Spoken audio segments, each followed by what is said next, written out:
YouTube short पर 1 million views का आखिर कितना पैसा मिलता है? 500 या 5000 या उससे भी ज़्यादा? और सबसे ज़रूरी बात, क्या शॉर्ट से वाकई अर्निंग होती भी है? हमें स्टार्ट करना चाहिए या नहीं? जिसके दिमाग में ये सवाल है ना, आज मैं उसका प्रूफ दिखाऊंगी कि मेरे खुद के 1 मिलियन व्यूज़ पे कितने अर्निंग बने इंडिया के। और अगर आप as a new YouTube channel start करना चाह रहे हो तो आपको शॉर्ट से स्टार्ट करना चाहिए या लॉन्ग फॉर्म वीडियो से, या नई आइडिया बनाना सही रहेगा, या पुराना चैनल पर ही काम शुरू करना चाहिए? वीडियो को इन तक ज़रूर देखना, क्योंकि इस एक वीडियो में ना आपके लगभग हर बिगनर क्वेश्चन का जवाब मिल जाएगा। और पार्ट 4 में मैं वो स्ट्रैटेजी शेयर करूंगी जो 90% नए क्रिएटर्स को पता ही नहीं। अगर आप वो जान लेंगे तो आपका चैनल मोनेटाइज हो या ना हो तब भी आप अर्न कर सकते हैं। तो मिस मत करना पार्ट 4।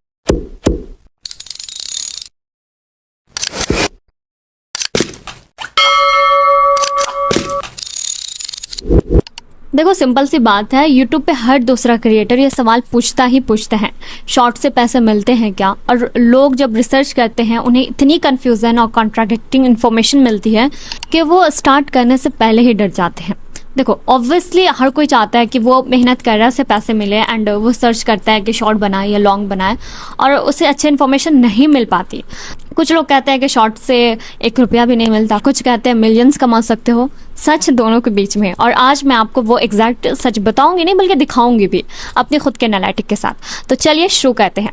सबसे पहले उस कन्फ्यूजन को क्लियर करते हैं जो 90% क्रिएटर के दिमाग में होता ही है कि हमें शॉर्ट फॉर्म से वीडियोस बनानी चाहिए, शॉर्ट पैसा देता है या नहीं। देखिए, बात पैसे की नहीं होती है कि आप मेहनत कर रहे हो, आप चाहते हो कि आप उस मेहनत का पैसा लो, तो ये जेन्युइन है और हर कोई चाहता है कि वो अपने मेहनत की कमाई ले।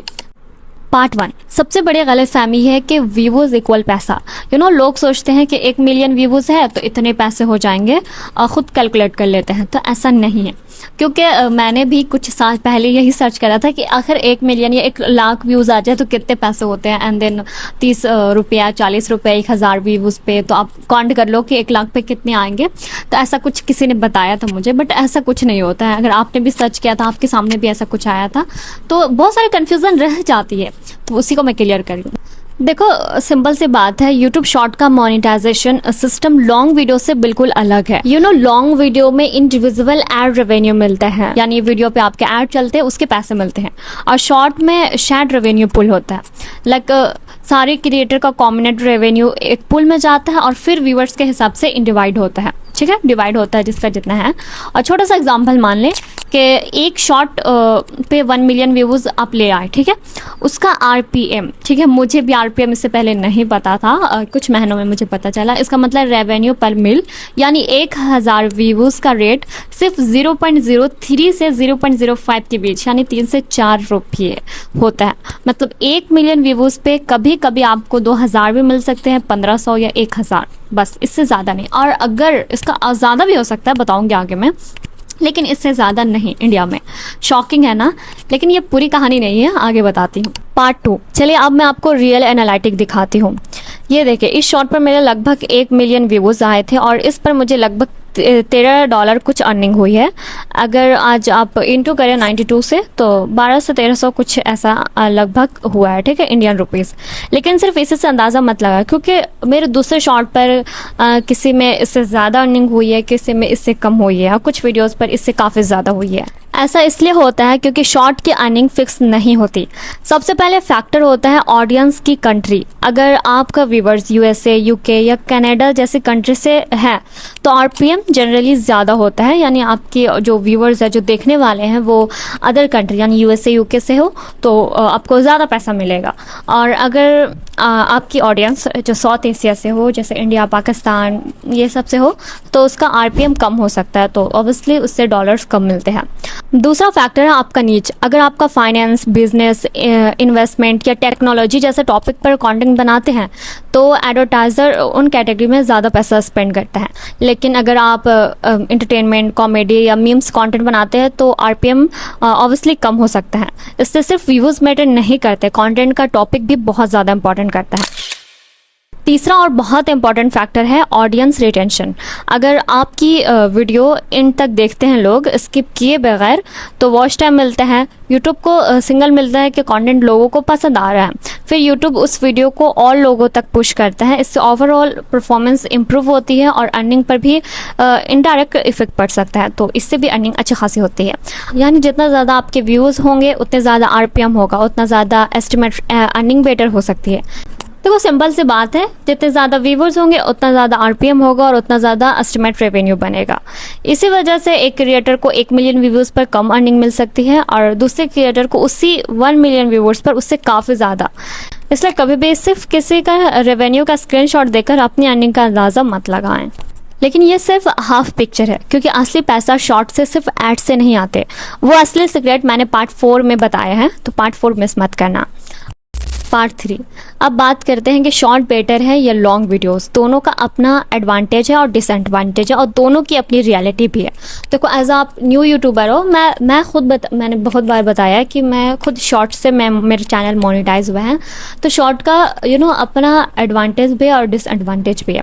और मुझे शॉर्ट काफ़ी अच्छा लगता है बिकॉज इसमें आपको फास्ट ग्रोथ है, सब्सक्राइबर जल्दी मिलते हैं। इसका एडवांटेज यही है, एल्गोरिथम ज़्यादा पुश करता है नए चैनल को, कम टाइम में ज़्यादा कॉन्टेंट बना सकते हो, डिस्कवरी बहुत ईजी है। मैंने बोला 1-1.5 महीने में मैंने अपना जो चैनल सब्सक्राइबर बहुत ज़्यादा इंक्रीज़ कर लिया था। और मैं हमेशा से यही कहती हूँ कि अगर आप कोई चैनल स्टार्ट करना चाहते हो एज अ न्यू यूट्यूबर, तो आप शॉर्ट से ही स्टार्ट करें। उसका भी बताऊंगी, पहले ये सुने। और शॉर्ट का डिसएडवांटेज क्या है? आरपीएम बहुत कम होता है, यानी पैसे आपके बहुत कम मिलेंगे। ऑडियंस लॉयल्टी कम बनती है, लोग शॉर्ट देखकर भूल जाते हैं किस चैनल का था। अक्सर ऐसा होता है, लेकिन अगर आप कंसिस्टेंसी के साथ डालते रहे तो लोग आपको पहचान भी जाते हैं। एंड यही वजह है कि व्यूवर्स हाई होने के बावजूद भी इनकम लो हो सकती है शॉर्ट में, यही डिसएडवांटेज है। लेकिन मेरा कहना है कि डिसएडवांटेज सही है, लेकिन आप ज़्यादा टाइम दे नहीं रहो, बस जब भी आपको टाइम मिला थोड़ा एडिट करा एंड डाल दिया, तो इसमें आपका नुकसान भी नहीं बल्कि आपका फ़ायदा ही है। एंड लॉन्ग वीडियो में एडवांटेज क्या है? इसमें आरपीएम ज़्यादा होती है, यानी पैसे ज़्यादा होते हैं, डीप ऑडियंस और कनेक्शन बनती है। अब मैं लॉन्ग वीडियोस बना रही हूँ, कोई अच्छे जो आप लोग मुझे देखते हो, तो ऑब्वियसली जो मुझे सच में जानता है तो वो मेरी पूरी वीडियोस देखता है, तो इसमें एक अटैचमेंट हो जाती है। या फिर आप जो भी वीडियोस देखते हो वो हर कोई देखेगा क्योंकि आपने डाला, आप अपनी ऑडियंस से प्यार करते हो एंड वो सच में आपकी वीडियोज़ से लॉन्ग वीडियोज़ का वेट करते हैं, तो ऐसा अटैचमेंट हो जाता है लॉन्ग वीडियो में। और सच है कि शॉर्ट में कोई भूल भी जाता है कि कौन सा किसकी थी, तो यही था। एंड स्पॉन्सरशिप और ब्रांड्स डील ईजिली मिल जाते हैं लॉन्ग फॉर्म वीडियोस का। और लॉन्ग फॉर्म वीडियो का डिसएडवांटेज ये है कि ग्रोथ बहुत स्लो होती है शुरू में, बहुत ज़्यादा। एंड उसके बाद एडिटिंग और रिसर्च में ज़्यादा टाइम लगता है, घंटों एडिट करो, अपना जो भी स्पीच है, जो भी स्क्रिप्ट है उसे तैयार करो, बहुत मेहनत लगती है। मैं मानती हूँ बहुत ज़्यादा मेहनत लगता है। एंड देन उसके बाद व्यूज़ देख कर आपके हाइप हो जाते हैं कि इतना कम क्यों आया, तो ऑब्वियसली कि ये डिसएडवांटेज बहुत दुख भरी है। तो यहाँ एक बात क्लियर समझ लें, आपका किसी भी निच का कंटेंट हो, स्टार्ट करने का तरीका यही है, पहले शॉर्ट से ऑडियंस बनाओ, फिर लॉन्ग फॉर्म से उसे मोनेटाइज करो। ये कॉम्बिनेशन ही असली गोल्डन फार्मूला है, जो मैं अभी आपको डिटेल में बताती हूँ। Part 4, best golden strategy. ये वो पार्ट है जिसका मैंने हुक में भी प्रॉमिस किया था, इसे ध्यान से सुनो। नए क्रिएटर की सबसे बड़ी गलती ये होती है कि वो सिर्फ एक फॉर्मेट पर अटक जाते हैं, या सिर्फ शॉर्ट बनाते हैं या सिर्फ लॉन्ग वीडियोस। लेकिन जो भी सक्सेसफुल यूट्यूबर है ना, आपने देखा ही होगा, वो क्रिएटर्स दोनों कॉम्बिनेट करते हैं और एक स्पेसिफिक सीक्वेंस फॉलो करते हैं।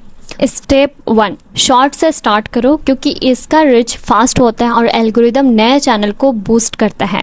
ये सिर्फ चैनल की विजिबल देने के लिए नहीं, डायरेक्ट इनकम के लिए भी है। स्टेप 2, जैसे आपके शॉर्ट पे कंसिस्टेंट व्यूवर्स आना शुरू हो जाए, लाइक 10,000 से 50,000 या 1 लाख, तो तुरंत आप अपने चैनल पे 2 या 3 लॉन्ग वीडियोस डालो उसी नीच पे। ये इसलिए क्योंकि जो लोग शॉर्ट से आपके चैनल पे आए हैं वो क्यूरियस होंगे और लॉन्ग वीडियोस उन्हें सब्सक्राइबर बनाएगी। स्टेप 3, हर शॉर्ट के इन में ऐड लिंक जो आता है उसमें अपने लॉन्ग वीडियो चैनल का मेंशन करो बिना फोर्सफुल किए, या फिर आप ये भी बोल सकते हैं लॉन्ग वीडियो अपलोड है, आप जाके देख सकते हो।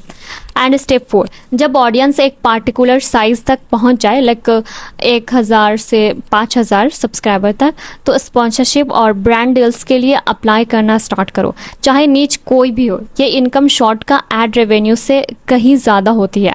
आप या फिर आपके खुद मतलब ऐसे स्पॉन्सरशिप वगैरह आएंगे, आप एक ईमेल अपने चैनल के लास्ट सेटिंग में होता है ना, वहाँ पे आप डाल दो, आपको खुद, मुझे भी यकीन नहीं था, इतने सारे स्पॉन्सरशिप ब्रांड कॉलैब आपको आएंगे ही आएंगे, या फिर आपको प्रमोशन जो भी आता है वो आएंगे। ये स्ट्रैटेजी ना हर नए यूट्यूबर, ये जो अभी 2026 में जो भी स्टार्ट कर रहा है ना, वो ऐसे ही स्टार्ट कर रहा है। ये स्ट्रैटेजी किसी भी निच पे काम करता है, चाहे आप फाइनेंस पे वीडियोस बनाते हो, कॉमेडी, कुकिंग हो, या ये फॉर्मूला ना हर एक के लिए है। और मैं एक और अपने से बता रही हूँ, ठीक है, जब भी आपको नहीं समझ आ रहा कि आप किस नीच पे वीडियो बनाओ, आपको नहीं आ रहा अपलोड करने का तरीका, यूट्यूब चैनल बनाने का तरीका, आप पहले कोई सा भी एक शॉर्ट, इतने एआईज मैंने बताए हैं, कोई भी एआई 10 सेकंड की, 20 सेकंड की आप वीडियोस बनाओ, आप वो डालो, एंड 2-3 वो डाल दो, 2-3 वो डालो, कोई प्रॉब्लम नहीं है कि आपको नीच समझ नहीं आ रहा, आपको जो अच्छा लगता है ना आप वो डालो। और मतलब ये मत कहो कि आप उस पर देख रहे हो, उसके एक वीडियो पे मिलियन व्यूज़ आ गए, उस तरह कंटेंट बनाया, तो ज़रूरी नहीं कि आप पे भी आपके मिलियन व्यूज़ आ जाए उसी कंटेंट पे, ऐसा नहीं होता। हमको लगता है कि हाँ ठीक है, आप उस पर कुछ पॉइंट ले सकते हो अपने वीडियोस के लिए, एंड थोड़ा सा चेंज करके आप डालो, तो ऑब्वियसली आपके व्यूज़ आएंगे। लेकिन पूरा उसका कॉपी करके आपको लग रहा है कि ठीक है उसका जैसा ही कंटेंट है और आपको नहीं आ रहा, तो भी आप कोशिश कर रहे हो उस तरह बनाने के लिए, तो ऐसा नहीं होगा कि आप उस पर अच्छे, आपको मेहनत भी लग रहा है, आपको मज़ा भी नहीं आ रहा और आपके व्यूज़ भी नहीं आ रहे हैं, जस्ट बिकॉज आपने उसे कॉपी करा था। देखो, कॉपी करने का मैं एक स्ट्रैटेजी बताऊंगी, ठीक है, मतलब वो कॉपी नहीं होगा, आप उससे एडमायर हो सकते हैं, लाइक कैसा वो लोग बना रहे हैं, तो ये सिंपल है, मैं इसको बाद में बताऊँगी। तो फिलहाल जो भी आप कॉपी करो, या फिर जो भी आपको जो सबसे अच्छा लगता है ना बनाने में, आपको चाहे कुकिंग आती है, आप कुकिंग में वीडियोस बनाओ, ज़रूरी नहीं कि आप इस्लामिक ही वीडियोस बनाओ, क्योंकि मैंने बहुत सारे ऐसे देखे कि आपको इस्लामिक नहीं आ रहा या फिर आपको उसमें मज़ा नहीं आ रहा, तो फिर भी आप उसमें क्यों मेहनत करना। नहीं आ रहा, मुझे अच्छा लगता है कि मैं नई नई चीज़ें, जैसे अभी मैं शॉर्ट पे इस्लामिक डालती हूँ, मैं यूट्यूब ब्लॉग पे भी इस्लामिक डालती हूँ, कुछ भी वाक़यात वगैरह, लेकिन उसके साथ मैं इन्फॉर्मेटिव वीडियोस डालती हूँ क्योंकि मुझे अच्छा लगता है। ऐसा भी नहीं है कि मैं उसमें बहुत अच्छी हूँ, लेकिन मेरे कमेंट आते हैं, लोगों को सीखना है और मुझे सिखाना अच्छा लगता है कुछ चीज़ों को, मतलब न्यू चीज़ों को, तो मैं उसे बता रही हूँ। और वैसे ही अगर आपको जिस चीज़ में अच्छा लगता है ना, आप उसी चीज़ पे वीडियोस बनाओ, उसमें आपको मज़ा भी आएगा, और मैं सच करी उस पर आपकी व्यूज़ भी आएंगे। और ऐसा नहीं कि आपको अब आ रहा है, आपको कुकिंग बहुत ज़्यादा अच्छी आ रही है एंड आप बना रहे हो ग्राफ्टिंग, मतलब ये कैसे बनाए, तो कहाँ से व्यूज़ है, आपको ना मज़ा आ रहा है ना समझ आ रहा है वो क्या है। और अगर जिसको ग्राफ्टिंग आ रही है, वो बना रहा है कुकिंग में, तो कहाँ से व्यूज़ आएगा। तो बस आप ये मत समझो, आप ठीक है ना, अभी नीच समझ नहीं आ रहा, आप 2-3 वीडियो मिक्स डाल दो, देखो किस पे अच्छे व्यूज़ आए, एंड देन उस पर स्टार्ट कर सकते हो। खैर, ये थोड़ा लंबा हो गया, इसको स्किप करते हैं। आई होप आपको मेरी कुछ बातें समझ आई हो। आखिर में बस एक छोटी सी बात कहना चाहती हूँ, ये कोई मोटिवेशनल या ज्ञान की बातें नहीं है, सिर्फ एक हकीकत है। मैं आप लोगों के कमेंट्स पढ़ती हूँ और मुझे सच में रियलाइज़ हुआ कि बहुत सारे ऐसे क्रिएटर हैं जो वाकई दिल से मेहनत करते हैं, लेकिन उन्हें अभी तक वो कामयाबी नहीं मिल सकी जिसकी वो हकदार हैं। लेकिन एक सच ये भी है कि हम में से ज़्यादातर लोग इतनी मेहनत नहीं करते जितना आज के बड़ी यूट्यूबर्स अपनी कामयाबी से पहले की थी। और हम 2-3 वीडियोस डाल के रुक जाते हैं, लेकिन जो बड़े यूट्यूबर्स हैं, मैंने मिस्टर बीस्ट वगैरह के भी सुने हैं, उन लोग ने कितनी वीडियोस डाल चुके हैं, एंड देन अब वो इतने फेमस है। तो अगर आप वीडियोस डाल रहे हैं तो रेगुलरली कंसिस्टेंसी के साथ डालें। अगर आपको अभी रिजल्ट नहीं मिल रहा, तो इसका हरगिज़ ये मतलब नहीं कि आप आगे कामयाब नहीं हो सकते या फिर आपकी वीडियो वायरल नहीं होगी। शायद आपकी लिखा हो कि आप इतने वीडियोस डालोगे तो ही आप मतलब आपके इतने व्यूज़, इतने सब्सक्राइबर, इतने पैसे कमा सकते हो। तो कुछ चीज़ें लिखी हुई, अल्लाह चाहते हैं कि आप वो कोशिश करो। तो बस मैं यही कहना चाहती हूँ कि मैं खुद अपनी एक वीडियोस बनाई थी जो कि मुझे डिलीट करना पड़ा, एंड वो 22 मिनट की वीडियोस थी 2 दिन पहले। बहुत लोगों ने वो वीडियो देखी भी, पर मुझे वो डिलीट करना पड़ा, मुझे बहुत अफसोस हुआ। एंड देन मैंने इतना मेहनत करके डाला, अब मैं उसी अफसोस पे रहती तो मैं अगली वीडियोस बना ही नहीं पाती। सो इसके बटना नहीं हो रहा, कोशिश करें, इंशाल्लाह हो जाएगा। और अल्लाह चाहते हैं कि हम मेहनत करें, और सच कहें कि हम बिल्कुल मेहनत नहीं करते। हम सब जो बहुत ज़्यादा लोग मेहनत कर रहे, रात को जाके, मैंने एक पोस्ट पढ़ा कि 2 बजे रात को वो यूट्यूब की वीडियो एडिट कर रहा है, एंड देन मैं तो 5 से 10 मिनट भी एडिट कर लूँ तो लगता है कितना मेहनत कर लिया, अब बस करो। एंड देन यही हाल है हम सबका कि हम थोड़ा सा मेहनत करते हैं और ऐसा लगता है कि हमने बहुत मेहनत कर ली। और हाँ, मेक श्योर मैंने जो फर्स्ट में बताया कि पुरानी आईडी से मतलब पुरानी आईडी पे वीडियोस डालना बेटर रहेगा या फिर न्यू आईडी बनाएं। तो मेरे ख्याल से कि जो पुरानी आईडी होती है ना वो ऑथेंटिक होती है और यूट्यूब वो देख रहा होता है बहुत पहले से, तो उस पे ही वीडियोस बेटर रहेगी डाल के। आप थोड़ा सा देख लो कोई स्ट्राइक वगैरह नहीं है, कोई कॉपीराइट नहीं है, फिर आप वहीं से स्टार्ट करो। नहीं तो आपको लग रहा है कि आपने वो जो ईमेल है उसको बहुत जगह शेयर कर दिया और आपको लग रहा है कि इस पे अच्छा नहीं है, क्योंकि जो भी नोटिफिकेशन वगैरह आया आपको समझ ही ना आएगा।